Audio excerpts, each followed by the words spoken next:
लीजिए, एक और खुलासा, एक और राज्य, एक नया आयाम। जो मामला बंगलुरु के महादेवपुरा से शुरू हुआ, कर्नाटका के ही आलंद में पहुंचा, अब हरियाणा में आ पहुंचा है।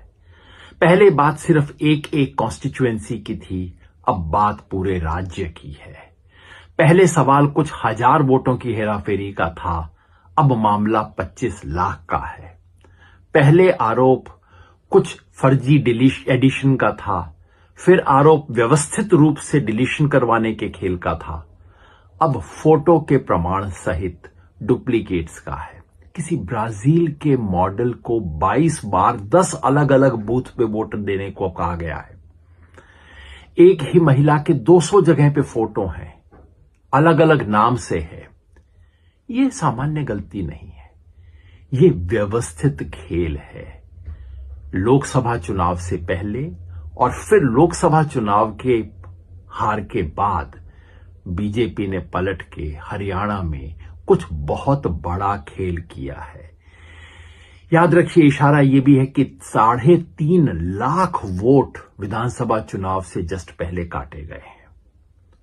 याद ये भी रखिए कि हरियाणा चुनाव के बाद जिसने भी जो डींग हाँकी हो, लेकिन मैं बार बार पूछता हूं, मुझे एक व्यक्ति दिखा दीजिए, एक पत्रकार, एक पोलस्टर, जिसने हरियाणा चुनाव के पहले ये कहा हो कि बीजेपी ये चुनाव जीत सकती है।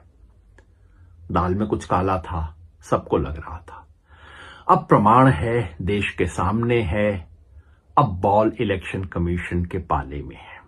जवाब क्या आएगा हम पहले से बता सकते हैं। जवाब यह आएगा कि अरे कांग्रेस क्या कर रही थी, कांग्रेस के कार्यकर्ता क्या कर रहे थे, बूथ पे क्या रोक रहे थे। भाई सच्चाई ये है कि एक कार्यकर्ता बैठे हुए 15 बूथ की चेकिंग नहीं कर सकता है।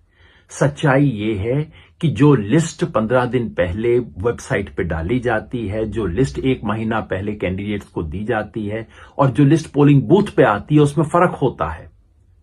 सच्चाई ये है कि वोटर लिस्ट को ठीक करना चुनाव आयोग का काम है, और अगर चुनाव आयोग ये करने में असमर्थ है तो दे दे पॉलिटिकल पार्टियों को ये काम करने को, या कम से कम पॉलिटिकल पार्टियों को पूरी वोटर लिस्ट तो दे दे जो जांच कर सकते हैं। बिहार में एग्जैक्टली यही खेल दोबारा हो रहा है। सुप्रीम कोर्ट के सामने हम प्रूफ दे चुके हैं कि लाखों डुप्लीकेट वोट हैं, हालांकि फोटो हमें उपलब्धि नहीं थे। डुप्लीकेट है, कन्नड़ और तमिल में लिखे हुए नाम हैं, वोटर का नाम ब्लैंक है उस सूची में जिसके आधार पर वोटिंग होने जा रही है बिहार में। कब जागेगा चुनाव आयोग? और अगर चुनाव आयोग नहीं जागेगा तो आप और मैं कब जागेंगे?